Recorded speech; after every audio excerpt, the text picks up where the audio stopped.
جدیدن سیکا ایران ها میکنیم میبینید توش موزه. آره توش موزه. بچه ببین اون شمشای بهتون نشون دادم همشون 24 ایاره، یعنی تمامی شمشای دبی 24 ایاره. ولی اینا سکه هاش هم سکه هاشون هم 24 دارن هم 22. اینا مثلا بعد سکه هاشون هم مثل همون شمشا گرم و همه چی روش نوشته شده. این الان چند گرمیه؟ اینا طلای 22 ایاره، کوین بهش میگن.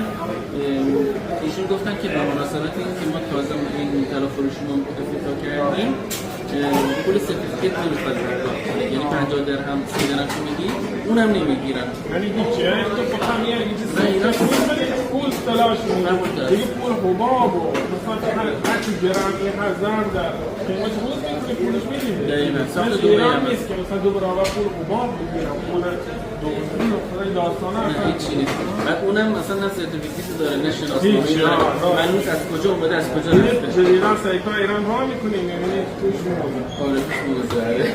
بعد اینا هم این الان 8 گرمه، 4 گرمیش هم هست، 2 گرمیش هم در هست. رنگ ها تمام مختلف سکه داره دبی. بعد آرم اینجوری برج خلیفه و شهر دبی هم روشه، پشتش هم همه چی هم مشخصات داره، بارکد و فلان و اینا اسکن میکنی و خیال با خیال راحت.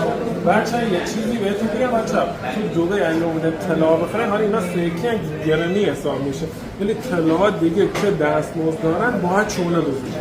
ببین اینقدر چونه بزنی، مثلا بعضی وقتا رو الماسا شما مثلا میبینی قیمت سرویسش هست 20,000 درهم، چونه بزنی تا 12,000، این نصف قیمت هم اینا میان پایین. فایده تو دبی طلا بخره فقط چه که چونه بزنه، فرض کنه بازار رضا چیه معشده فقط چونه، هر چی باشه ما هم یک کم داره. اندبورزی. اندبورزی یعنی چی؟ اوله. چرا میگه اوله بسه فلان؟ همینجوری اون دیگه یه چیزی مثلا هر جا ما میریم خیلی میگه اندبورزی یعنی اوله. بعد میخرم. کاره دیگه. اوکی این هم از سکه گفتم بهتون بگم نحوه خرید سکه و شمش طلا در دبی. بیایم بریم اگر چیز جالب دیگه هم بهتون نشون بدم.